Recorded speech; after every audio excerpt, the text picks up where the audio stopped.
बिस्मिल्लाहिर्रहमानिर्रहीम, अस्सलाम वालेकुम नाज़रीन, आप देख रहे हैं प्रोग्राम द लास्ट आवर। मैं हूँ यासिर रशीद और स्टूडियो मेरे साथ बराजमान है सीनियर तज्ज़ियाकार राना मोहम्मद अजीम साहब। नाज़रीन, पाकिस्तान की मौजूदा सूरत हाल में आज पार्लियामान का जो इजलास था वो किसी हद तक दूसरे इजलासों से मुख्तलिफ दिखाई दिया। गुफ्तगू शुनीद जो हुई है उसके अंदर, या जो तज़किरे उसके अंदर हुए हैं, या जो इशारे उसके अंदर दिए गए हैं, या जो लहजा उसके अंदर अपनाया गया है, वो माजी करीब में कम ही दिखाई दिया है। और अगर दिखाई दिया है तो चंद अफराद की वजह से, लेकिन आज मजमूई तौर पर तासुर ऐसा रहा। और अगर उसे तनासुब के अंदर बांटा जाए तो हम आज ये कह सकते हैं कि आज 15% गर्मा गर्मी रही है पार्लियामान के ऐवान में, और 85% अफहाम तफहीम वाला मामला अपनाया गया दोनों अतराफ से। अगर राना तनवीर हुसैन और असद कैसर साहब वाली झड़प अगर देखें तो जिसमें फाशिज्म की भी बातें की गई, तमाम बातें की गई, और ये कहा गया कि 4 साल में बेड़ा गर्क कर दिया, जवाबी वार भी हुए। लेकिन उसके मद्दे मुकाबिल जो दीगर रहनुमाओं ने बातें की हैं, और मौलाना फजलुर रहमान साहब ने तो अपने उस मौक़िफ़ की तायीद की कि जो तंजीमातुल मदारिस वाला था, उन्होंने कहा जी अब ये मौक़िफ़ नहीं रहा, अब तो एक्ट बन चुका हुआ है, अब तो हमारी इसमें आरा शामिल ही नहीं हो सकती, अब तो ये कानून है, और कानून की अगर खिलाफ वर्जी करेंगे तो फिर आप आइन की खिलाफ वर्जी कर रहे हैं, इस्तेहकाक मजरू करेंगे पार्लियामान का, क्योंकि पार्लियामान इसकी मंजूरी दे चुका था। और तरीक़े कार के तहत जब दूसरी बार ऐवान सदर में कोई बिल जाता है तो उसके ऊपर 10 दिन में उज़र ना कोई उठाया जाए तो बाकायदा तौर पर कानून बन जाता है। तो हमने बैठ के ये तहिया कर लिया कि ये अब एक्ट बन चुका है, अब अगर इसकी खिलाफ वर्जी करेंगे तो फिर हम जो है मैदान के अंदर उतरेंगे। लेकिन जो बातें दोनों अतराफ से हुई, ख्वाजा आसिफ साहब ने जो तकरीर की, राना सनाउल्लाह साहब ने जो की, शहरियार अफरीदी साहब ने, शेर अफजल खान मरवत साहब ने वो जो तकरीर थी, उससे ये तासुर मिला कि शायद हो सकता है कोई बेहतरी की तरफ सामान जो है वो इकट्ठा किया जा रहा हो। आज जो गुफ्तगू हुई ख्वाजा आसिफ साहब ने और बैरिस्टर गौहर ने जो गुफ्तगू की है, वो उसका कुछ हिस्सा ज़रा मुलाहिजा करें। जो है ना, बनने से तो नहीं, मुज़ाकरात वो गवर्नमेंट को बताएं कि हम मुज़ाकरात करना चाहते हैं, स्पीकर साहब को बता दें। जवाब तब हम देंगे जब हमारे पास कुछ चीज़ आएगी। जो जिन हालात में वो अब मुज़ाकरात की बात कर रहे हैं, आप देखें कि 26 नवंबर से पहले क्या ज़बान बोलते थे, अब क्या ज़बान बोलते, और अभी भी उनकी ज़बान में कोई इत्तफाक नहीं है, कोई यूनिफाइड बात नहीं कर रहे। अगर मुज़ाकरात होने होते हैं तो फिर लोग खामोश हो जाते हैं, तो ज़बान भी अपनी जो है ना वो नरम कर लेते हैं। ये मुज़ाकरात का जो इनिशिएटिव जो है बानी पीटीआई को लेना चाहिए, क्योंकि वो मैटर करते हैं उस पार्टी में, और तो कोई मैटर नहीं करता। वो राबिते इंशाअल्लाह ताला हो जाएंगे, जिससे राबिता होना है वो राबिते कर लेंगे इंशाअल्लाह। राब्ते जिनसे होने हैं उन्हीं से कर लिए जाएंगे। लेकिन दूसरी तरफ शेर अफजल खान मरवत, अली मोहम्मद खान और ख्वाजा साहब, इन्होंने पार्लियामान के फ्लोर के ऊपर क्या कहा? ये तो बाद का एपिसोड था ना, पार्लियामान के फ्लोर के ऊपर क्या बातें हुई वो भी मुलाहिजा करें। तक सियासी कुव्वतें एक टेबल पे बैठ के वो TORs डिस्कस ही न करें, और उन TORs को लेके फिर एस्टेब्लिशमेंट से भी बात करें कि ये हमारे TORs हैं, लेकिन पूरी कौम की नजरें इस ऐवान की तरफ हैं। यानी फरिश्ते तो नहीं आएंगे हमारे बीच बात करने के लिए। अगर मुल्क की फलाह में, पाकिस्तान में ये जो आग लगी हुई है, इस पे पानी डालने के लिए अगर अपना अना के खोल से कोई निकल सकते हैं, मुज़ाकरात निकल आएगा। इमरान खान भी इंशाअल्लाह 500 दिनों से खड़ा है। हम मुज़ाकरात की भीख नहीं मांगते। अगर तुम समझते हो कि उसका अंदर रख के मुल्क चला सकते हो, चला के देख लो। गन पॉइंट के ऊपर तो मुज़ाकरात नहीं हो सकते कि आप बार बार जो है इस्लामाबाद पे हमला करें, साथ जो है कॉल दें सिविल नाफरमानी की। राना साहब, गुफ्तगू मुलाहिजा की है, आज के दिन पार्लियामान के इजलास के हवाले से आपने क्या नतीजा अखज़ किया है दोनों तरफ से? बिस्मिल्लाहिर्रहमानिर्रहीम, अस्सलातु वस्सलामु अलैका या सय्यदी या रसूलल्लाह, अस्सलातु वस्सलामु अलैका या सय्यदी या हबीबल्लाह, ताजदारे ख़त्मे नबूवत जिंदाबाद जिंदाबाद। यासर, बड़ी क्लियर सी बात है, मुज़ाकरात होने चाहिए। मुज़ाकरात के लिए बहुत से लोग तैयार भी हैं, और एक दिन पहले कि कुछ होने वाले वाक़यात के बाद ज़्यादा तैयार हैं। अब मुज़ाकरात की तैयारी भी है, मुज़ाकरात चाहते भी हैं, हर चीज़ है। लेकिन आपको मैं आज ये खबर दे दूं, आपको ये खबर 2 दिन बाद नज़र आ जाएगी, वाज़े तौर पे क्लियर होकर चीज़ें नज़र आ जाएंगी। मुज़ाकरात करने वाले लोग जो हैं, या मुज़ाकरात को आगे लेकर जाने वाले लोग, वो एक ग्रुप है, और मुज़ाकरात को बर्बाद करने वाले, मुज़ाकरात के राह में रुकावटें डालने वाले, वो भी एक ग्रुप है। और ये किसी एक तरफ नहीं है, ये दोनों ही तरफ में है।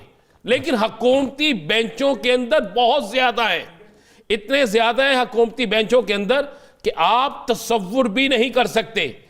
मैं आपको ये तस्दीक शुदा बात कह रहा हूं कि बकायदा एक मीटिंग में कुछ लोगों की ये ड्यूटी लगाई गई कि किसी सूरत में मुज़ाकरात कामयाब नहीं होने चाहिए, बल्कि कहा गया कि मुज़ाकरात की टेबल ही नहीं सजनी चाहिए, बैठक ही नहीं सजनी चाहिए। मुज़ाकरात को जहां शुरू होने की कोशिश हो वहां पर बयान दो, वहां पर बोलो, वहां पर आप कोई ना कोई ऐसा काम कर दो कि जिससे मुज़ाकरात की राह में रुकावट आ जाए।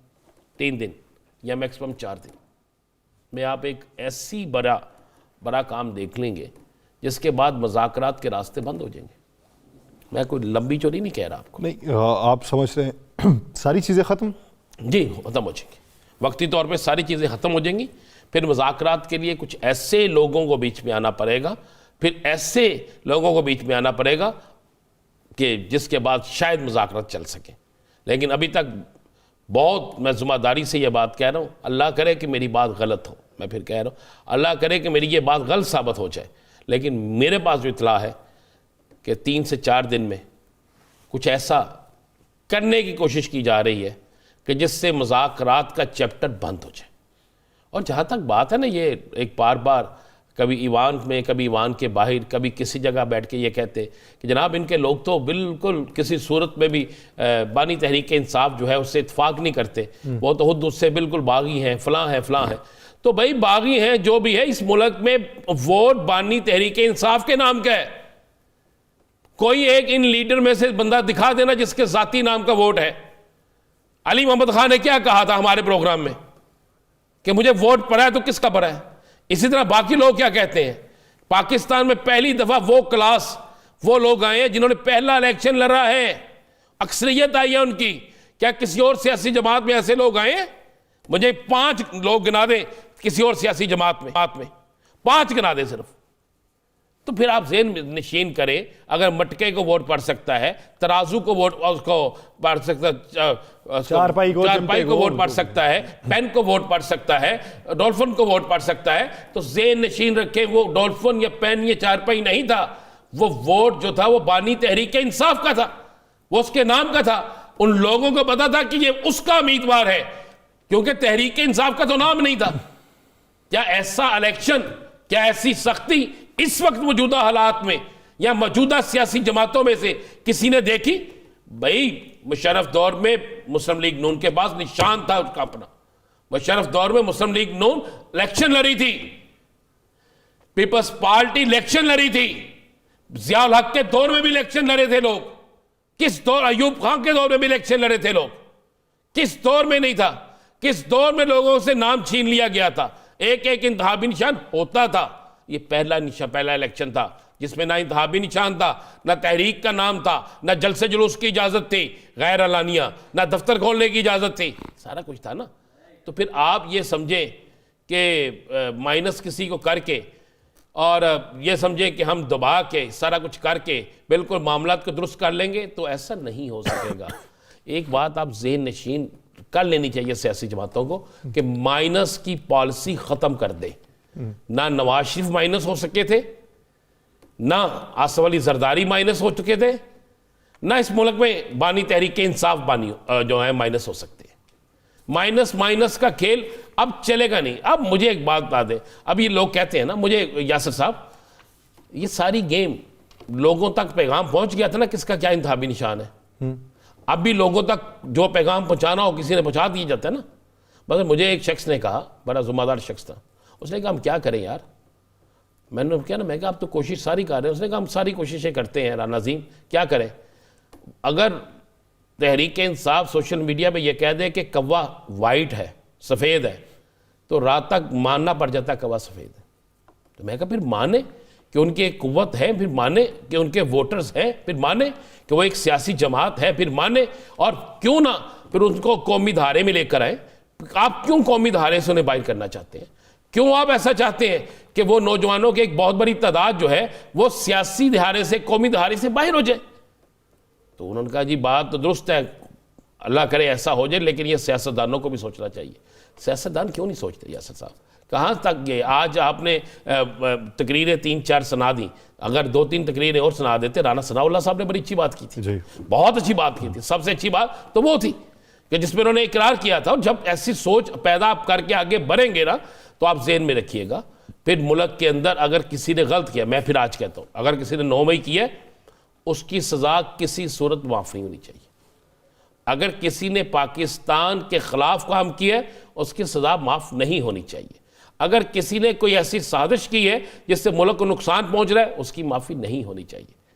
लेकिन ये सारा कुछ सबको देखकर होना चाहिए, फिर उसमें कोई तफरीक नहीं होनी चाहिए कि एक को पकड़ लें दूसरे को नहीं पकड़ना, फिर सबको पकड़ना चाहिए। इस मुल्क को इस वक्त ज़रूरत है एक बेहतरीन इंसाफ की, एक बेहतरीन इत्तेहाद की, एक बेहतरीन जमहूरी निज़ाम की, एक बेहतरीन और मुनसफाना इंतखाबात की, एक बेहतरीन तरीके से मुआशी इस्तेहकाम की ये ज़रूरत है। आप ये ले आए, आपका मुल्क बेहतरीन हो जाएगा। रोज़ाना हमारे हज़ारों, नहीं तो मैं कह सकता हज़ारों की तादाद हो चुकी है, हमारे साथी, हमारे हाफ़िज़ जो है वो शहीद होते हैं। किस वजह से? हमारी हिफाजत की वजह से। हम क्या करते हैं? हम सियासी जमातें एक दूसरे के साथ सब ड्रामा खेल रहे हैं। हम में से कितने लोग हैं जो असम्बली में ये तकरीर करते हैं कि जनाब आइए आज फैसला करें कि हमने पाकिस्तान के लिए इकट्ठे होना है, आइए हम दहशतगर्दी के खात्मे के लिए करें। कोई नहीं करता ना। आज की तकारीर से ले लें, आज से एक दिन पहले ले लें। अगर पहले कहते थे पीटीआई जो है वो मुज़ाकरात नहीं करती, अब मुज़ाकरात आए तो लोगों ने बातें शुरू कर दी। इसका मतलब है कि हम चाहते ही नहीं कि बात सीधी हो। बड़ा साहब, दूसरी तरफ की अगर बात को देखें, मौलाना फजलुर रहमान साहब का आज एमकेएम पाकिस्तान के साथ मिलना, वो एमकेएम पाकिस्तान का इनफरादी अमल होगा या हुकूमत की तरफ से होगा? लेकिन उससे पहले मौलाना फजलुर रहमान साहब का जो है और उस पर वज़ीर कानून ने क्या मौक़िफ़ रखा है वो ज़रा सुनवाइए कि मौलाना फजलुर रहमान साहब और आज़म नज़ीर तारड़ साहब का क्या कहना। बहस इस पर है कि एक्ट बन चुका है और उसका गलत नोटिफिकेशन क्यों नहीं हो रहा है। अब मदारस को किस चीज की गुनाह दी जा रही है, सजा दी जा रही है? एक इत्तेफाक है पार्लियामेंट का हुआ है। अब साहब कहते हैं कि साहब IMF और फला वो पाकिस्तान के साथ ताउन छोड़ देंगे, उसकी मदद नहीं करेंगे, नाराज हो जाएंगे। ये राज तो आज हम पर खुला है कि हमारी कानून साजियां क्या उनकी हिदायत के मुताबिक होंगी और उनकी रजामंदी से वाबस्ता होंगी। अगर इससे आगे पीछे मामला गया तो यकीनन फिर ऐवान नहीं मैदान में फैसला। हमने ये तय किया था कि ये बिल पास होगा। ये बिल पास किया सेनेट ने भी, कौमी असम्बली ने भी किया, वज़ीर आज़म साहब ने अपनी एडवाइस के साथ वो रवाना भी किया। सदर मुमलिकत मोहतरम भी हैं और आइन में उनका रोल है, वो पार्ट है इस पार्लिमान का। उनकी तरफ से एक चिट्ठी आई है, उसको खुले दिल के साथ हम बैठ के कॉन्स्टिट्यूशन के अंदर रहते हुए हम मिल बैठ के इंशाअल्लाह उल अज़ीज़ दोनों सूरतों में वज़ीर आज़म साहब का ये पैगाम है कि हम हाज़िर हैं। वज़ीर आज़म का पैगाम है कि हम हाजिर हैं, बातचीत कर लेंगे। मौलाना कहते हैं ऐवान नहीं तो फिर मैदान होगा। राना साहब, क्या वजह? कुछ भी नहीं होगा। क्यों? मैं कह रहा हूँ आज आपने ये सारी मौलाना साहब की जो गुफ्तगू सुनी है, इस गुफ्तगू में मैंने मौलाना साहब को जिस जोश जज्बे में देखा ना, आज नहीं था वो। आज भी हुकूमती ईवानों में ये बात हो रही है कि हम मौलाना को बना लेंगे। मेरी कई लोगों से इस मामले में बात हुई, बहुत से लोगों से बात हुई। उन्होंने कहा जी मौलाना साहब ने भी सियासत, ये लफ्ज़ उनके, मुझे नहीं पता कि ये वो दुरुस्त कह रहे हैं या गलत कह रहे हैं, उन्होंने लफ्ज़ इस्तेमाल किया कि मौलाना साहब ने भी तो सियासत करनी है ना। तो जब मौलाना साहब ने सियासत करनी है तो फिर ठीक है, मौलाना साहब को इतना बोलने का हमें हक़ देना चाहिए। मैंने कहा इसका मतलब है कोई मामला तय है? उसने कहा हम आपको बता रहे हैं कि मौलाना साहब को हम मना लेंगे। ये बकौल उनके हैं। सही। लेकिन मौलाना साहब की जो जमात है उनके अंदर जो लोग हैं वो कहते हैं नहीं जी, हमारी भी एक सियासी बका है, हमने भी एक सियासी अपना अमल आगे लेके जाना है, हमने भी अवाम में जाना है। हम अगर आज हार गए तो हम कभी नहीं जीतेंगे। ये उनकी जमात के अंदर एक बहुत बड़ा ये बात चल रही है। लेकिन यार सर, एक चीज़ आप समझते कि मुज़ाकरात हो रहे हैं? मुज़ाकरात हो नहीं रहे, ये लगता है बादी नज़र में कि मंजरनामा तो कोई बन रहा है। चलें, आप मुझे ना 4 दिन बाद इंशाल्लाह जब हम प्रोग्राम कर रहे होंगे ना, तो फिर आपने मुझे ज़रूरी बताना। ठीक है, एक ब्रेक लेते हैं नाज़रीन। हुकूमती मौक़िफ़ इस मुज़ाकरात के हवाले से, मौलाना वाले मामले पे ब्रेक के बाद वापस आते हैं तो इसी गुफ्तगू को आगे बढ़ाते हैं। कहीं नहीं जाएगा, स्टे विद अस।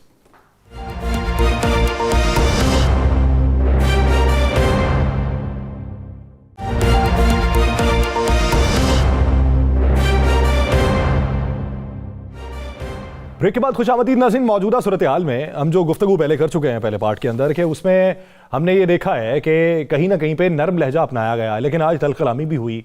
आज गुफ्तगू शुनीद में आगे बढ़ने के इशारे भी दिखाई दिए और ब्रेक भी लगती दिखाई दी। तो दोनों तरफ का जो मंजरनामा है, इसमें मौलाना का इस वक्त का जो किरदार है वो कितना अहमियत का हामिल है। एमकेएम पाकिस्तान के साथ जाके मिल के बातचीत करना और उन्हें अपने मौक़िफ़ की तायीद के लिए माइल करना, वो किस हद तक आगे बढ़ने की जस्तजू है। और दूसरी बात यह कि कानूनी मंजरनामे में क्या इसमें कोई सुकम है जिसके ऊपर एतराज़ात हैं या जिसको लेके अभी बातचीत या गुफ्तगू शुनीद में रोक टोक दिखाई देती है। वही सिग्नेटरी जो 2019 के अंदर थे, अभी जो उनके मसाइल हैं या अभी जो उनका एलामिया है और एक्ट के हवाले से जो बातें चल रही हैं, उसको लेके ये चीज़ कहाँ तक जाएगी। मुज़ाकरात का दरवाज़ा खुला अगर है तो फिर पहल किसकी जानिब से नहीं की जा रही या रुकावट किसकी तरफ से देखने में आ रही है, इसी पे बात करेंगे। पाकिस्तान मुस्लिम लीग नून के रहनुमा बैरिस्टर दानियाल चौधरी साहब ने हमें ज्वाइन किया। दानियाल चौधरी साहब बहुत शुक्रिया आपके वक्त का। दानियाल चौधरी साहब, सबसे पहले तो बात मुज़ाकरात के हवाले से करते हैं कि आज ख्वाजा आसिफ साहब ने ये कहा कि मेरी ज़बान जो है वो आग उगलती रही है, लेकिन हमने जो इस वक्त बर्दाश्त किया वो उस वक्त भी किया था जब हमारे साथ मुश्किल हो रही थी, हमने आज भी बर्दाश्त किया। और उसके बाद वो कहते हैं कि नरम रवैया अपनाना चाहिए, जिस तरीके से अगर आप मुज़ाकरात करना चाहते हैं तो फिर शेर अफजल खान मरवत वाली ज़बान बोलनी चाहिए। क्या ये इशारा है बाकायदा मुज़ाकरात का या अभी गुफ्तगू शुनीद का आगाज़ है, अभी हल्की फुल्की मौसीकी है, आगे चल के फिर मंजरनामा क्लियर होगा? देखिए जी, एक चीज तो बड़ी क्लियर है कि हम डे वन से बात करते हैं मुफाहमत की, हम डे वन से बात करते हैं पाकिस्तान को आगे चलाने की, हम डे वन से बात करते हैं कि चीज़ों को आगे लेके चलाओ।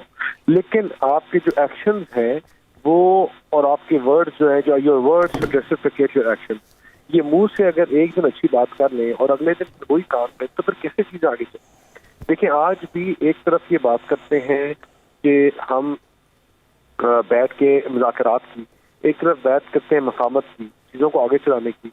और अभी इससे पहले मैं एक शो में इनके एक बंदे के साथ था, के साथ था, तो वो उसमें कह रहे थे कि हमने अपनी चार्ट लिस्ट जो है, डिमांड्स ऑफ लिस्ट जो है वो सामने दी है। लेकिन डिमांड्स ऑफ लिस्ट तो किसी की नहीं हम नहीं दे सकते, ना हम एक्सेप्ट कर सकते हैं। और ख़ास तौर पे उन लोगों की जिनके अपने बच्चे अमेरिका में, जिनके अपने बच्चे बरतानिया में हैं और लोगों के बच्चों को कहते हैं कि तुम कफन पहन के आओ, जिनके अपने बच्चे खा रहे हैं और लोगों के बच्चों को कहते हैं कि तुम साथ असला लेके आओ, जो क्या नाम है, अपने बच्चों को यहूदियों के घरों में बड़ा करा रहे हैं और उनकी चीज़ों को बाइकआउट करने की बात नहीं करते, लेकिन पाकिस्तान में प्रोडक्ट्स को बैन करने की बात करते हैं और शोहदाओं की फैमिलीज का ट्रस्ट है उसके पैसे होते हैं। तो ये तमाम चीज़ें जो है, इनके एक्शन, हमने कोई चार्टर ऑफ लिस्ट नहीं, हमने कहा कि पाकिस्तान को निकालना है तो हमें इकट्ठे निकालें, आपके तहफ़्फ़ुज़ात हैं तो हम इकट्ठे करें। लेकिन आप हमारे अफवाज को गोलियां मारे, आप यहाँ लॉ इन्फोर्सिंग एजेंसीज जो आपके मुहाफ़िज़ हैं, लोगों के बच्चों को कहें कि उनको गोलियां मारो, उनके गले पे गोलियां लगें, और फिर आप एक्सपेक्ट करें कि आप उसके बाद एक चार्टर, आप एक जो पूरी लिस्ट है जो डिमांड्स की वो भी देंगे और उसके बाद निगोशिएट करेंगे, ये पॉसिबल नहीं। अगर आप ये इंटरेस्टेड। अच्छा दानियाल साहब, इसका मतलब है कि अभी तक मुज़ाकरात का ना तो अमल शुरू हुआ है और ना ही अभी तक मुज़ाकरात के अमल पर कोई चीज़ आगे चली है। देखिए, मुज़ाकरात का अमल जो है वो तब शुरू होगा और तब चलेगा कि जब चीज़ों को ये बैठ के ऊपर आके टेबल पे बैठ कर बात करें और चीज़ों को मफाहमत से तय करने की बात करेंगे। अगर ये सोचेंगे कि ब्लैकमेलिंग और इससे कर सकते, that will not be possible. और हम इनको पहले भी कहते थे, आज भी कहते हैं और आगे भी कहेंगे कि इनको बैठ के चीज़ों को सेटल डाउन करना पड़ेगा और जब तक सेटल डाउन नहीं करेंगे तो चीज़ें ठीक नहीं हों। अच्छा, आप क्या समझते हैं कि मुज़ाकरात अगर हों, हुकूमत की तरफ से क्या TORs होंगे कि जिनके ऊपर मुज़ाकरात होने चाहिए? देखिए, हुकूमत की तरफ से कोई TOR नहीं है, मैं आपको बात बताऊँ। हम हर तरह के डायलॉग के लिए बैठ के बात करने के लिए तैयार हैं, लेकिन अगर हमें कोई लिस्ट ऑफ डिमांड्स पकड़ा दे और या फिर कहे कि अब हम असले से हमला करेंगे और हुकूमत को ब्लैकमेल करेंगे तो वो पॉसिबल नहीं होएगी, ठीक है ना। इसके लिए अगर आपने बात करनी है मफाहमत की, आपने बात करनी है चीज़ों को ठीक करने की, तो फिर डायलॉग से बैठकर आपने पार्लियामेंट है, स्पीकर साहब हैं, आपकी कमेटी उनके पास आप जाए, उनसे चीजें इनिशिएट कराए, बात का प्रोसेस शुरू करें और उसको आगे लेके जाए। और उसमें इनका एक रोल जो है वो प्ले करना पड़ेगा, जहां इनको चीजों को मफामत के साथ और चीजों को आगे लेके जाना पड़ेगा। And if they are ready for it, if they realize कि what they have been doing and all the acts they have been running after और doing before they were wrong, तो फिर ये इस चीज में सैनिटी प्रिवेल करेगी और फिर ये बैठ के बात करके चीजों को आगे चलाएंगे। अच्छा दानियाल साहब, सुनने में आज आया है कि महमूद खान अचक रईस से आपकी पार्टी के कुछ सीनियर्स लोगों के राब्ते हुए हैं और उन्हें कहा गया है कि आप मुज़ाकरात में आएँ तो इस अमल को आगे बढ़ाते हैं। इसमें कोई तरदीद या तस्दीक इसकी करेंगे? नहीं, मैं इसके ऊपर नहीं कमेंट कर सकता जी। I am not aware nor am I privy to it. आप इसकी तरदीद भी नहीं करते? नहीं, मैं क्योंकि I am not privy to it, तो मैं इसलिए नहीं इसकी ना तरदीद ना वो कर सकता हूँ। अच्छा दानियाल साहब, आज जो मौलाना ने बात की है, अब वो कानूनी नुक्ते से मुतल्लिक भी है।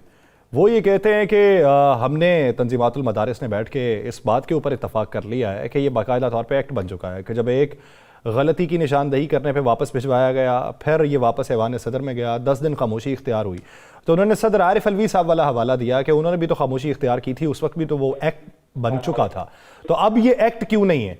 अब इसके ऊपर दोबारा गुफ्तगू तो हो ही नहीं सकती, ये तो कानून है और कानून की खिलाफ वर्जी वफाकी हुकूमत करेगी। फिर देखिए, मौलाना एक जीरक सियासतदान और ये तमाम चीजें जो हैं हम उनके बगैर चलाना नहीं चाहते। मौलाना हमारे साथ ऑन बोर्ड होंगे तो चीजें भी आगे चलेंगी और इकट्ठे चलाएंगे इंशाल्लाह। और जहाँ तक के इश्यूज और ग्रीवेंसेस हैं वो मौलाना के हो या किसी और के हो, तो इंशाल्लाह उनको हम एड्रेस करेंगे।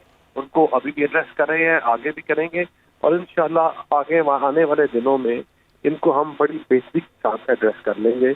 और कुछ चीजें मौलाना की ठीक है और जहाँ से बात है, देखिए हमने कुछ चीजों से मुराद क्या है सर? नहीं, ये इसी से मुतल्लिक बात के ऊपर जो बात कर रहे हैं मौलाना, ये प्रिलिमिनरी जो डिस्कशन हुई है मौलाना से हमारी जमात के लोग, we agree to it and हम इंशाल्लाह उनसे बैठ के चीजें सेटल डाउन करेंगे और इनको हल निकालेंगे और हल करेंगे इंशाल्लाह। मौलाना को अपसेट या नाराज नहीं होने देंगे। अच्छा, आप मौलाना फजल रहमान साहब को मना लेंगे, आपका यह कहना है? आज एमकेएम जो है वो हुकूमत की तरफ से गई है या जाती हैसियत मौलाना साहब के पास गई है? देखिए, एमक्यूएम जो है वो तरफ तो नहीं है, एमक्यूएम हुकूमत का हिस्सा है और वो हुकूमत की नुमाइंदगी कर रही है। हुकूमत की तरफ से गई है यानी आज वो? नहीं, एमक्यूएम हुकूमत का हिस्सा है, वो नुमाइंदगी कर रही है। तरफ से क्या? अच्छा, हुकूमत की नुमाइंदगी कर रही है। ओके जी जी। मौलाना साहब से आज इसी हुकूमत की नुमाइंदगी की वजह से मिली है, हुकूमत का पैगाम। MQM is part of the government, if it's part of the government और वो उनके मिनिस्टर या उनकी बंदे हैं साथ जाते हैं तो दे रिप्रेजेंटिंग द गवर्नमेंट। तो सर वो जो पिछले दिनों में बयान दे रहे थे खालिद मकबूल सिद्दीकी साहब कि हम सोच रहे हैं हुकूमत से अलहदा होने का, तो वो फिर किस ज़मन के अंदर था? उनको क्या ग्रीफनेस है इसमें? यार वो उसका तो जवाब वो बेहतर दे सकते हैं, लेकिन एमक्यूएम जो है पार्ट ऑफ गवर्नमेंट है, वो गवर्नमेंट के साथ है, हर चीज़ के ऊपर ऑन बोर्ड है और हमें ये भी चीज़ पता है कि बड़ा मुश्किल टाइम है। हर जमात को अपने डिमांड होते हैं, हर जमात कुछ चाहती है, कुछ जाती चीज़ें भी करते हैं। क्या उनकी डिमांड्स हो क्या सकती है? मैं उनकी भी नहीं, मैं जनरल बात कर रहा हूँ। और हम जिस पॉइंट के ऊपर है, जिस स्टेट के ऊपर है, हम उन चीज़ों को, हमारे लिए अभी जो अवलीन तरजीह चीज रखती है वो है पाकिस्तान की मैशत की स्टेबिलिटी, इस मुल्क का मुस्तकम होना, पाकिस्तान को अपनी जाती सियासत से बालातर होकर चलाना। तो हम उन्हीं चीज़ों के ऊपर काम कर रहे हैं, उन्हीं चीज़ों को आगे लेके जा रहे हैं। और कुछ ग्रीवेंसेस देखिए डेमोक्रेसी में, बल्कि घर में होता है, लोगों के ग्रीवेंसेस होते हैं। You can't run everything by agreeing to everybody. जो लीडर होता है, जो लीड कर रहा होता है, उसको बाज़ दफ़ा हाथ डिसीजन लेने पड़ते हैं मसीद और मफाद के लिए। एंड व्हाट वी डूइंग इंशाल्लाह it is reciprocating in our work in the progress. जिस तरह आपका जो आपकी शरह सूद में कमी हुई है 2%, अभी फिर आप कुछ तरह मूडीज आपको बेहतर रैंक कर रहा है। आपको तमाम वो स्टेक होल्डर्स जो पाकिस्तान को ब्रिक्स ऑफ बैंकरप्सी की तरफ कह रहे थे, जो कहते हैं आप बैंकरप्ट हो रहे हैं, जो आप कहते हैं कि आप दिवालिया कल हो रहे हैं, परसों हो रहे हैं, वो आज पाकिस्तान की बेहतर इकोनॉमी की बात कर रहे हैं, वो IT एक्सपोर्ट्स की इंक्रीज की बात कर रहे हैं, वो ट्रेड सरप्लस की बात कर रहे हैं, वो कह रहे हैं कि रेमिटेंस बढ़ रहे हैं, वो कह रहे हैं कि पाकिस्तान एक राइट पाथ के ऊपर है। तो इंशाल्लाह इन तमाम चीज़ों को जब हम हल कर लेंगे तो हम पॉलिटिकल पार्टी की जो ग्रीवेंसेस हैं उनको भी हल करेंगे, लेकिन हमारी अटमोस्ट इम्पोर्टेंस जो है वो पाकिस्तान की grievances है, मुल्क के मसाइल और मसलों को हल करना। And as we working on it इंशाल्लाह लोगों को प्रोग्रेस नजर भी आ रही है। तो आपकी स्टॉक मार्केट चीज के बोल रही है, आपकी जो ट्रेड है वो बोल रहा है, तो इंशाल्लाह। तो सर ये सारी चीज़ें अगर बोल रही हैं, मिसाल के तौर पे हमारी स्टॉक एक्सचेंज बुलंद तरीन सतह पे है, महंगाई में रिकॉर्ड कमी वाक़ हुई है, 40% की बजाय वो 3.6 के फिगर के ऊपर आ गई है। इन्वेस्टमेंट पाकिस्तान में आ रही है। आप कहते हैं कि हमने मुआशी हालात बेहतर कर दिए हैं। तारिक फजल चौधरी साहब जो हैं उनका एक बयान है, सर ये आसानी अगर आम आवाम में नहीं आई तो फिर ये आसानी नहीं आई किस में? जब इंडिकेटर इतने बेहतर हैं तो वो मुंतकिल क्यों ना हुए? तो फिर ये जो आप कहते हैं कि महंगाई की शरह में कमी वाक़ हो गई है रिकॉर्ड, तो ये आम आवाम तक इसका समर क्यों ना पहुंचा? देखिए, आप जो अगर if you understand economy and I am also student of economy as well with politics, आप एक ट्रिकल डाउन इफेक्ट होता है। वो ट्रिकल डाउन क्या होता है कि आपने जब पहला कार्ड गिराया तो उससे साथ दूसरे कार्ड भी गिरते हैं। उसका जो ट्रिकल डाउन इफेक्ट होता है उसको बाज़ दफ़ा टाइम लगता है, लेकिन जब आपकी इकोनॉमी उसको रेसिप्रोकेट इस तरह करती है कि आपकी इकोनॉमी उसको रिस्पॉन्ड इस तरह करती है कि आपकी जो स्टॉक मार्केट है, आपकी जो और चीज़ें हैं वो उसके ऊपर कैसे रिएक्ट करते हैं, इकोनॉमिक इंडिकेटर्स कैसे रिएक्ट करते हैं। देखिए, अगर आज आवाम को उसका रिलीफ क्यों नहीं मिल रहा? मुझे बताएं कि आपके सामने बिजली की बिल है, आपके सामने डॉलर छलांगे मारता हुआ डॉलर है, तो कभी 50 रुपए मांगता था, कभी 60, कभी 70। आज सरिये की प्राइस मुस्तकम है, सीमेंट की प्राइस स्टेबल है, आपके और चीज़ों की प्राइस मुस्तकम है। ये इन तमाम चीज़ों का इफेक्ट आवाम तक हो रहा है। लेकिन जब डॉक्टर साहब बात करते हैं तो वो बात करें 2017 की, मैंने कैटेगोरिकली पूछा तो 2017 की बात, जहाँ हम छोड़ के गए थे, जहाँ पाकिस्तान एशियन टाइगर था, जहाँ मैशियत आपकी बढ़ रही थी, जहाँ बिजनेस बढ़ रहा था, जहाँ हमें ये मसले नहीं थे कि हमने कारोबार को स्लो रखना है कि आपका जो ट्रेड सरप्लस है उस पर फर्क ना पड़े। हम जब बात करते हैं आवाम को फर्क नजर आएगा, हमारा फर्क, और हमारा फर्क जब आपके मैशियत और आपका कारोबार बढ़ेगा, जब आपका कारोबार उसी स्पीड और पेस पे होगा जहाँ हम 2017 में छोड़ के गए। और इंशाल्लाह अगर हम इतने बड़े इश्यूज और इतने बड़ी चीजों से निकाल के यहाँ तक लेके आ गए हैं तो आगे भी इंशाल्लाह चीजें बेहतर नहीं होंगी। इस मुल्क में जब भी डिलीवरेंस की बात आती है, डिलीवरी की बात होती है, तो हम वायद, मैं इस चीज को बड़े फख्र से कह सकता हूँ कि वायद जमात है जो नफरत के ऊपर लोगों को इकट्ठा नहीं करती, जो नफरत के ऊपर लोगों को या जलाओ घेराव के ऊपर या पाकिस्तान को तोड़ने के ऊपर और अपने बात के ऊपर वो गाली देने के ऊपर इकट्ठा नहीं करती, हम डिलीवरेंस के ऊपर करते हैं। जो हमने डिलीवर किया, आज कोई जमात हमारे साथ खड़े होकर इस चीज का मौजना नहीं कर सकती कि हमसे ज्यादा किसने डिलीवर किया। हमारी जो हदीस जमात ने 11 साल से केपीके में बैठी है, एक बड़ा प्रोजेक्ट नहीं बना सकते। एक मेट्रो बनाई जो 6 अरब की बनी थी और 100 अरब पे चलेगी तो उल्टे दरवाजे लगा। अच्छा दानियाल साहब, एक चीज मुझे समझ नहीं आती, आपके अक्सर लोग कहते हैं कि कोई डिलीवर नहीं कर सके ये केपीके में, ना पहले डिलीवर कर सके थे ना अब डिलीवर कर सके, तो फिर केपीके में कौन सी ऐसी चीज है कि जो तहरीक इंसाफ को इतनी वाज़ेह अक्सरियत दिला देती है? नफरत। दानियाल साहब, इसी बुनियाद के ऊपर मेरा एक सवाल मंतकी बुनियाद पे सर, खाली एक सेकंड में अगर बात अपनी पूरी की उसके बाद कर दूं। पाकिस्तान एक मैशियत ग्रोइंग इकोनॉमी है और यहाँ के यहाँ के जो लोग हैं वो उनकी जो अपनी महरूमियां हैं, कुछ भी हो वो सूबे से, तो वो उनको इकट्ठा करती हैं। देखिए, ये नफरत की बुनियाद के ऊपर सियासत करें। लीडर वो नहीं होता जो अपने बच्चों को मैकडॉनल्ड्स खिलाए और बाहर बैठाए और लोगों के बच्चों को कहे कफन बांध कर आओ। लीडर वो नहीं होता जो अपने बच्चों के हाथ में डॉलर और पाउंड पकड़ाए और लोगों के बच्चों को हाथ में बंदूकें पकड़ाए। हमारे ऊपर उन्होंने एक दफा एतमाद किया तो हमने उनको हजारा मोटरवे दिया, हमने वहाँ प्रोजेक्ट लेके आए। इन्होंने क्या लोगों को दिया? कफन और गाली और बुरी जुबान। देखिए, आप मैं इसी बात पे दानियाल साहब इसी बात आपको ये this is also not new in politics. Daniyal साहब, आपकी बात में अगर हम आपकी बात मान लेते हैं, मान ली आपकी बात, जीटी रोड से पंजाब के अंदर जीटी रोड की अक्सरियत जो शहर थे उससे भी नफरत की वजह से पीटीआई जो जीती है? कोई भी नहीं। जब आप नफरत का स्टांस लेके आते हैं तो आपके साथ बाज दफा शॉर्ट टर्म के लिए लोग खड़े हो जाते हैं, लेकिन मैं आज बताऊं कि आज वो लोग समझ रहे हैं और वो समझते हैं कि जो हमारे बच्चों के साथ कफन का कहते हैं बांध कर आओ, जो हमारे बच्चों को बेलौस और मददगार बगैर पूछे छोड़ के चले गए, उन लोगों तक खड़ा होना नहीं है। और आपको ये चीज रेसिप्रोकेट करी है हर बाय इलेक्शन में। सर मैं यही बात कर रहा हूँ ना सर, अभी आपने कहा, बसाद एहतराम दानियाल साहब, अभी आपने कहा कि शॉर्ट टर्म के लिए खड़े हो जाते हैं। वो जो आगाज़ पे उन्होंने सवाल किया कि ठीक है एक नैरेटिव बनाया जाए, प्रोपेगेंडा किया जाए, प्रोपेगेट कितनी देर तक कर सकते हैं? आपने कहा हज़ारा मोटरवे दी, जिन लोगों को मिली उनको इस बात का एहसास तो होगा ना। सवाल ये कि तीसरी बार, सर वो शॉर्ट टर्म नहीं है, तीसरी बार भी वहां पर वोट क्यों पड़ा उनको? क्या तीसरी बार में भी वो नफरत के ऊपर ही तुले हुए हैं और उन्हें नहीं पता कि आप लोगों ने क्या दिया था? क्योंकि वो मासूम लोग हैं। वहां मैं आपको बताऊं कि ये पठान जो है यूजली स्ट्रेट फॉरवर्ड लोग होते हैं। जिस तरह इनको मैनिपुलेट किया गया, आज तक वो फिफ्थ जनरेशन वॉरफेयर को बेचारे लोग अभी तक समझ नहीं पा रहे कि किस तरह जाली टाइम क्या था, फितने का दौर। ये फितना है, ये हकीकत में फितना है कि जब आप लोगों पे झूठ से करो, नफरत की बुनियाद के ऊपर करो, लासानी बुनियाद के ऊपर करो। पराचना में लोगों की जनाजे और लोगों के बच्चे मार रहे थे, 100-150 बंदा मर गया था, और ये यहाँ नाच गाना और कह रहे थे कि हम जाके अपने मुल्क के ऊपर हमला करेंगे। इस फितने की बात, और ये फितना जो है इंशाल्लाह खत्म होगा। आप देखेंगे हर आने वाला दिन जो है वो बेहतरी की उम्मीद लेके आएगा, एक बेहतरी की कहन लेके आएगा, और इंशाल्लाह इसके फितने की सियासत को, नफरत की सियासत को पाकिस्तान की आवाम, इस मुल्क के इदारे, इस मुल्क के कोर्ट, इस मुल्क की पॉलिटिकल पार्टीज खैराबाद कहते हैं। इसका मतलब है कि आप जिससे फितना कह रहे हैं जिस जमात को, जिनके अरकान असम्बली हैं, फिर उनसे मुज़ाकरात का तो कोई सिलसिला नहीं बनेगा ना, जब वो है ही फितना। हम फितना किसी जमात को नहीं कह रहे, उस सोच को आगे पैरू चलाना या उस सोच को आगे पानी देते हैं, उस सोच की बात, सोच को फितना कहते हैं। उस जमात का सर, उस जमात का, और वो सोच, सारा कुछ बात बताऊं, इनकी जमात में 95% लोग वो उसका बोझ उठाने के लिए तैयार नहीं है।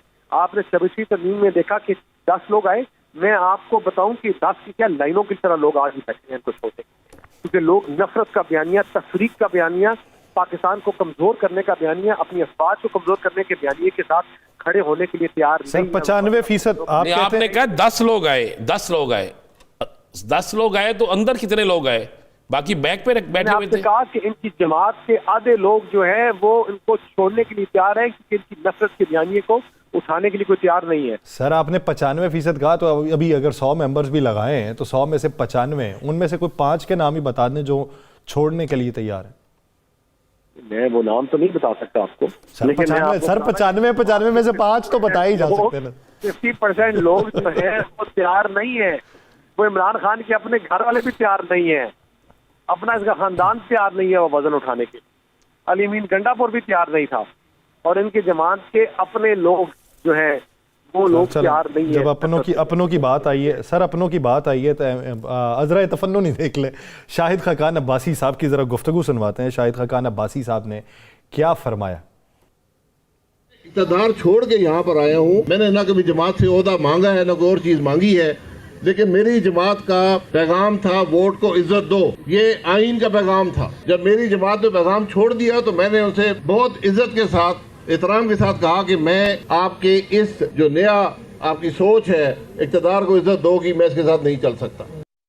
सर ये भी तो पुराने रफ़का में से, यानी एक शख्स के ऊपर किस हद तक एतमाद होगा कि वो शख्स वजीर आज़म पाकिस्तान बने।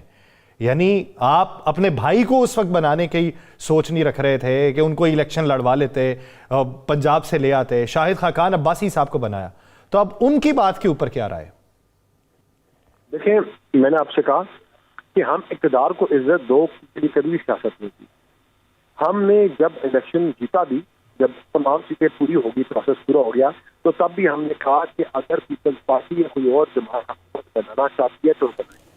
ये बोझ हम अपने कंधों पर लेने के लिए तैयार नहीं है। ये जो पाकिस्तान जहाँ से घिरा हुआ है, इसको अगर कोई और जमात ठीक करना चाहती है या कर सकती है, ये बिलीव करती है कि हम कर सकते हैं, तो वो ठीक करें, वो चलाएं।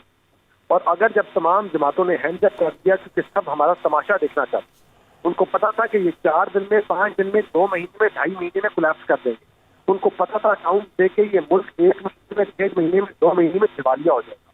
और हमारे अपने खड़े होने वाले लोग ये प्रोग्राम करते थे, ये जो है आपका पाकिस्तान ये डिफॉल्ट कर जाएगा।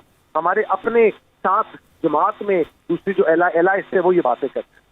और अगर हमने उस मुश्किल टाइम पे ये पाकिस्तान का जो गाड़ी का स्टीयरिंग पकड़ा, तो इसलिए क्योंकि हमारे अपने ऊपर एतमाद था। हमें पता था कि ये मुल्क जब भी बहरानों में मिला, जब भी तारीखियों में मिला, तो हमने डिलीवर करके निकाला, और हमने इसको आगे भी डिलीवर किया। ये कोई फूलों की स्टेज नहीं थी, कांटों की स्टेज जिसके ऊपर हम आए, और हमने अपने आप को नुकसान पहुंचाया।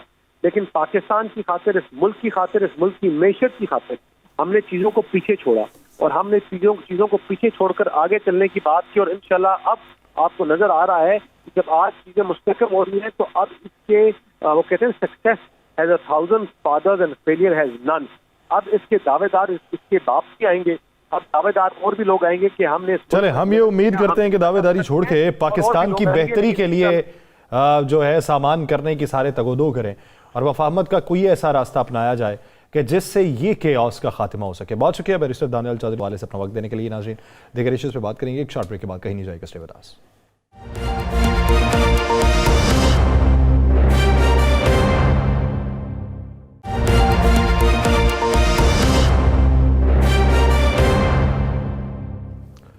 ब्रेक के बाद खुशामदीद नाज़रीन। अब इस मंजरनामे में आज की जो मुलाकात MKM पाकिस्तान की है वो क्या रही, मौलाना से क्या गुफ्तगू शुनीद हुई, कल तंजीमातुल मदारिस ने क्या फ़ैसला किया, अब हुकूमत की तरफ से क्या इशारा दिया गया, इसी पे बात करेंगे। तर्जुमान जमीयत उलमा इस्लाम फ़े असलम ग़ारी साहब ने हमें ज्वाइन किया। असलम ग़ारी साहब, बहुत शुक्रिया आपके वक्त का। असलम ग़ारी साहब, सबसे पहले तो ये बताइए कि आज MKM पाकिस्तान का जो वफ्द मिला वो कोई अपना पैगाम लेके मिला या फिर हुकूमत का पैगाम लेके मिला? वो हुकूमत की तर्जुमानी के लिए थे या अपनी तर्जुमानी के लिए? बहुत शुक्रिया आपका।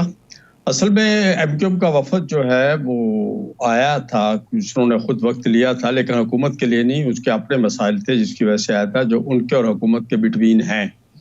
उसमें कुछ एक वो नई तरमीम भी करना चाह रहे हैं बल्दियात के हवाले से, उसका एक मसवदा भी हमें दिया। और सबसे बड़ी बात उन्होंने ये की कि हमें खालिद मकबूल सदीकी साहब ने कहा कि मैं अभी तक आपके मसले को संजीदगी से समझ नहीं सका हूँ कि मसला है क्या। तो जिस पे मौलाना साहब ने उनको 1 घंटा सवा घंटे की पूरी ब्रीफिंग दी कि कहाँ से शुरू हुआ और कहाँ से गुजरते हुए कौन कौन से जगहों से हम गुजरे हैं 9/11 से लेके आज तक, और मदारस के रोल को किस तरह मिनिमाइज करने की कोशिश की जा रही है, वो सारी तफसीरें उनको बताई। फारूक सत्तार साहब भी थे, गवर्नर टैसूरी साहब भी थे, और उनके एक पुराने संजीदा साथी अमीरुल हक साहब वो भी थे। सबने कहा कि हम तो हैरान है कि असल सूरत हाल का तो अंदाजा ही नहीं है, हमें तो पता ही नहीं है जो कुछ आप बता रहे कहाँ से शुरू हुई कहाँ तक पहुंची हुई है। तो बहरहाल फिर उन्होंने वज़ीर तालीम साहब ने ये वादा किया हमसे कि मैं जाके हुकूमत में या जहाँ भी जहाँ हमारा असर और रसूख होगा, हम आपके वकील बन के उनसे बात करेंगे, आपके दलाइल से हम मुतासर हुए। तो ये तो था उनके आने का मकसद। और दूसरा ये था कि उनका बल्दियात के हवाले से कुछ उन्होंने तरमीम प्रपोज की है, वो हमारे पास दे गए हैं। हम अपने हमारी लीगल टीम भी देखेगी, हम सियासी टीम भी देखेगी, हम देखेंगे वो किस हद तक वर्केबल है और उस पर हम उनके साथ किस हद तक चल सकते हैं। तो ये था उनके आने का मकसद जी। अच्छा गौरी साहब, आज ना अभी आपसे पहले दानियाल साहब हमारे साथ थे, उनका कहना था कि MKM का वफद जो है, आपने तो क्लियर कर दिया और आपकी बात 100% दुरुस्त है। उन्होंने कहा जी MKM का वफद, हमने 3 दफ़ा उनसे पूछा क्या MKM का वफद सरकारी तौर पे गया? उसने कहा जी बिल्कुल सरकार का हिस्सा है, सरकारी तौर पे गया। फिर पूछा, उन्होंने कहा जी सरकार का हिस्सा है, सरकारी तौर पे गया। वो ये समझ रहे हैं कि वो सरकारी तौर पे गए वो, और साथ उन्होंने कहा जी मौलाना साहब को हम हर सूरत में मना लेंगे। क्या अब कोई ऐसा रास्ता है कि मौलाना साहब इस बिल से पीछे हट जाएं या जो हुकूमत कह रही है उस पर खड़े हो जाए और मौलाना साहब मान जाए? देखिए राणा साहब, बात यह है कि हुकूमती ज़राए तो यही कहते हैं कि वो हम मना लेंगे। तो हमें बनाना मुश्किल नहीं है, सुबह नोटिफिकेशन करते हैं, हम मान गए, हम अपनी पोजीशन पे आ गए, अपनी पोजीशन पे चल जाए, ये मामला खत्म हो जाएगा, हम अपनी सीट पे वापस चल जाएंगे। हम जो इस वक्त खड़े हैं मैदान में, हम थोड़ा सा पीछे हो जाएंगे, अपने अपने पोजीशन वाली सीट पे वापस चल जाएंगे। लेकिन जो हमने स्टैंड लिया है, जो हम खड़े हुए जिस स्टैंड पे, वो यही है कि ये एक्ट बन चुका है, अब इसका नोटिफिकेशन करें और मनाने का यही हाल है। और आपको पता होगा कल इत्तेहाद तंजीमात मदारिस का इजलास हुआ, जिसमें जनाब प्रोफेसर साजिद मीर साहब भी मौजूद थे, जो हुकूमती सेनेटर भी हैं, आप जानते भी हैं, मुस्लिम लीग के टिकट पे हैं, वो भी मौजूद थे। और इसी तरह मुफ्ती तकी उस्मानी साहब थे, मौलाना हनीफ जालंधरी साहब थे, इस तरह जमात इस्लामी के रावतुल जो मदारिस हैं उनके सरबराह डॉक्टर अब्दुल मालिक साहब थे, और इसी तरह मुफ्ती मुनीब रहमान साहब से, फिर शिया मदारस के भी अलामा साहब थे, अलामा हैदरी साहब। तो ये सब हजरात थे, ये वो मदारस 70 साल से अपने अपने फिका के लिए अपने अपने उस दायरे में काम कर रहे हैं। ये कोई नए मदारस नहीं बने, ये पुराने मदारस है। और हर मदरसे इनके साथ, हर बोर्ड के साथ इनके हजारों मदारस शुरू से हैं, आज से नहीं। तो मैं ये अर्ज कर रहा हूँ, सबके सामने बात हुई, हमने रखी बात, जो अब तक बात थी सिलसिला था सारा रखा। और ये भी बताऊं कि ये जो बिल है जिस पे हम बहस कर रहे हैं, ये बिल इन्हीं मदारस के मशवरे से ये 2022 में तैयार हुआ था। ये सब टीम इन्हीं लोगों ने किया था, उनके मशवरे से। JUI का बिल नहीं है। हुकूमत और इनके बिटवीन में हमने किरदार जरूर अदा किया था। अब हमने सारा मुद्दा उनके सामने रखा कि भाई ये सूरत हाल है। और चूंकि मुफ्ती तकी उस्मानी साहब ने हमें पेशावर में फोन करके कहा था कि हमें थोड़ा सा टाइम दे, हम इस इशू को आपस में डिस्कस कर लें, तो हमने सारा इशू उनके सामने रखा। तो उन्होंने एक बात पे बिल्कुल इत्तफाक कहा कि इस पे और कोई बात नहीं हो सकती कि गवर्नमेंट फौरी तौर पर नोटिफिकेशन करे। अब ये जो मुतालबा था या जो चीज थी वो मेरी अकेले की नहीं रही है, जमीयतुल इस्लाम या मौलाना फजल साहब की नहीं रही। अब ये तमाम वफाक, उनके लाखों तलबा और मदारस, उन सब की ये आवाज बन गया है। और हुकूमत को चाहिए, हमने मौलाना साहब ने तो आज बड़ा सॉफ्ट कार्नर दिया। उन्होंने कहा कि यार अगर कोई आपको इस पे कोई रिजर्वेशन है तो हम उस पर बैठ सकते हैं, लेकिन इसको आपको सबसे पहले नोटिफिकेशन करना होगा।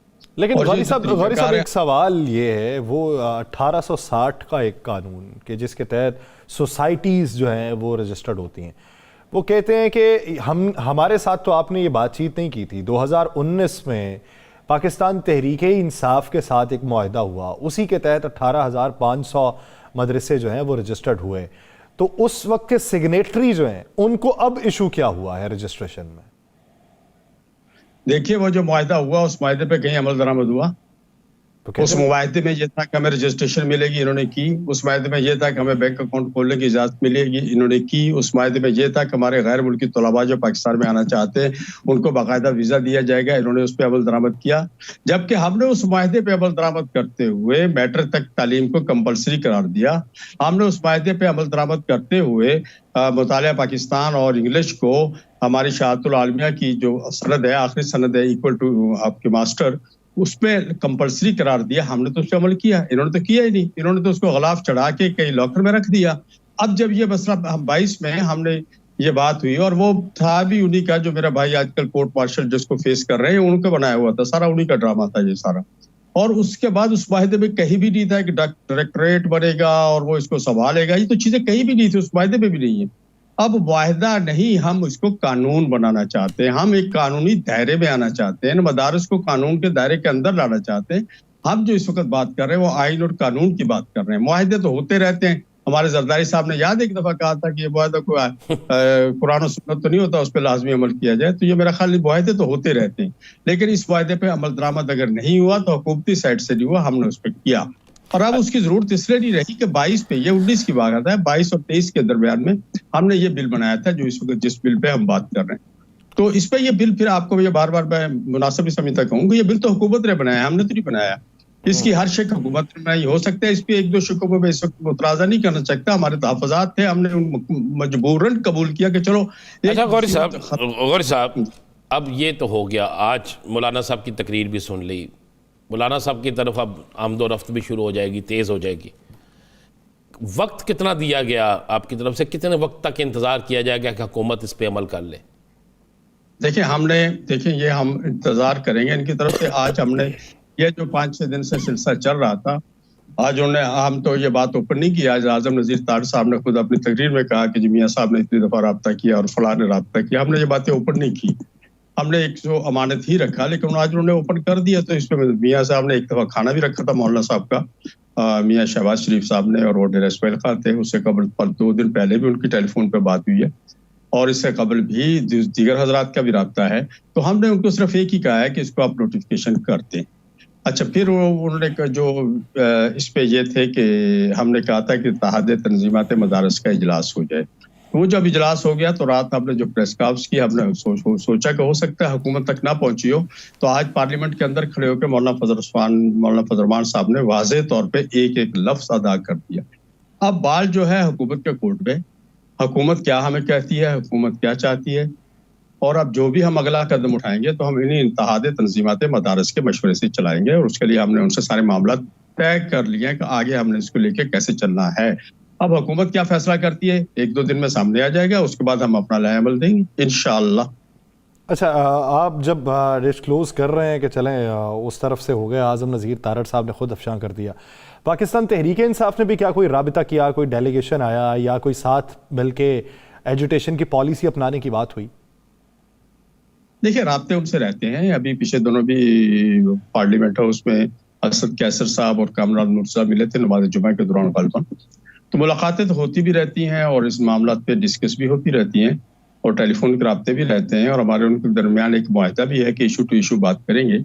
लेकिन जिस तरफ आप कहना चाह रहे हैं कि कोई बड़ी तहरीक चलाना ये वो, अभी तक उस पर कोई बात पेशरफ्त ना हुई, ना उनकी तरफ से हमें कोई इस तरह का मैसेज आया है कि जो हम उसे कहें कि पार्टी की तरफ से कोई बाकायदा आया हो, और ना ही हमारी तरफ से अभी तक हम उस इशू पे पहुंचे, क्योंकि अभी इत्तेहाद तंजीमात मदारस के सब मशवरे के साथ हम सारे कदम उठाएंगे। अच्छा मौलाना, आपने कहा कि 2 या 3 दिन इंतज़ार करें, यानी इस हफ्ते को हम देख लेते हैं, इस पूरा हफ्ता आप इंतज़ार करेंगे, और अगर इसी पूरे हफ्ते में कोई नोटिफिकेशन, गज़ट नोटिफिकेशन नहीं जारी होता तो फिर मौलाना साहब को फाइनल हिकमत अमली का ऐलान करेंगे, ऐसा ही है जी? सावधान रहिए, फिर वो अब नई अल्फाज कहना चाहता तो हम तो बड़ा उनका एहतराम करते हैं। फिर अगर ये भूत ऐसे नहीं मानेंगे तो दूसरा तरीके तो है ही है ना। आखिर एक चीज आईनी कानूनी हो चुकी है, आपने खुद एक चीज बनाई है, आपने उसको पास किया है, आपने उसको वोट दिया है, अब कैसे, और स्पीकर साहब कह रहे हैं कि ये एक्ट बन गया है तो अब क्या मसला है? तो अब जहां मसला होगा फिर उस मसले के पीछे अब जाएंगे, हम इंशाल्लाह पहुंचेंगे वहां तक। और अगर इसे किसी और इजलास में दोबारा से पेश करके इस पे बहसो मुबाहिसा करवाया जाता है तो उसका भी बाइकआउट होगा? सर ये तो फिर सीधी साधी लड़ाई शुरू हो जाएगी ना।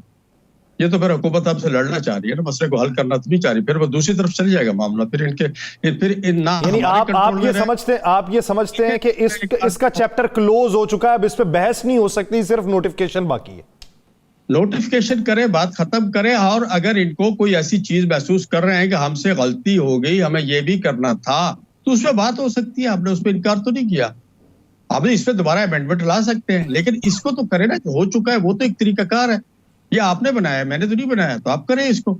अगर आप महसूस करते हैं किसी स्टेज पे भी, पहली बात तो हम महसूस करते हैं कि कहीं भी कुछ भी नहीं है, ये वही है, बिल पहले भी बन चुका है, कोई एक दफा थोड़ी बना, 5-6 साल से पेंडिंग पड़ा हुआ, ये देखते रहते हैं, इनको पता है 22-23 में बना था, अब 24 आ गया, और सारा इनको पता है, 2-3 साल से बार बार बना है, कभी कभी कराची डिस्कस हुआ है, कभी लाहौर डिस्कस हुआ है, तो बिल तो वही है, कोई नई चीज नहीं। लेकिन अगर फिर भी किसी जगह पे कोई तहफ़्फ़ुज़ इनको है तो ये नोटिफिकेशन करें, हम भी बैठे, यही बैठे, बात करेंगे, बैठेंगे, तरमीम की जा सकती है, कोई ऐसा इश्यू तो नहीं है। अच्छा ये तो बता दें, इसमें रुकावट कौन है? ईवान सदर, वजीर आजम या फ्रंट ईवान सदर है। अब ईवान सदर इस वक्त बहरा भी हो चुका है और गूंगा भी हो चुका है, बोल नहीं रहा है, मैं उनका एहतराम करता हूँ जरदारी साहब का, वहां से अभी तक कोई जवाब नहीं आ रहा है। 13 तारीख को एक उनकी तरफ से हवा में एक छोड़ा गया था कि फला एतराजात है जो स्पीकर चैम्बर को नहीं भेजे गए थे, और हालांकि स्पीकर चैम्बर से 1 नवंबर को जो उन्होंने पहले इस पर लगाई थी, ऑब्जेक्शंस फाइल किए थे, वो 28 को पहुंचा था स्पीकर चैम्बर को, और उन्हें 1 को वापस भेज दिया था, जो उनको रिसीव हो गया था, और 1 से 11 तक 10 दिन के अंदर वो खामोश रहे। 13 तारीख को उन्होंने कहा ये जो ऑब्जेक्शन है, और फिर हमने स्पीकर साहब से पूछा तो उन्होंने कहा मेरे पास तो कुछ भी नहीं, अब पता नहीं वो कहाँ ऑब्जेक्शन है, किसके पास है, वो लेटर कहाँ फिर रहा है। तो ये कई एक कहानियां हैं जो अभी तक मैं समझता हूँ कि पर्दे के पीछे है, और सामने आनी चाहिए, कौम को पता होना चाहिए कि हम कहाँ खड़े। बार बार यही कहते हैं मदारस रजिस्ट्रेशन नहीं करते, मदारस रजिस्ट्रेशन नहीं करते, हम सब कुछ करने को तैयार हैं, ऑडिट हम करने के लिए तैयार हैं, हर काम के लिए तैयार हैं, मैट्रिक तक तालीम हम दे रहे हैं, जो हुकूमत चाहती है हम करने के लिए तैयार है। हुकूमत की मर्जी का कानून पास हो गया है, फिर उसको क्यों रोका जा रहा है? तो कौम फैसला कौम ने करना है। अच्छा, एक आखिरी सवाल असलम गौरी साहब, क्या आपको ये लगता है कि पाकिस्तान तहरीक इंसाफ के साथ मुज़ाकरात पे ये बैठ जाएंगे?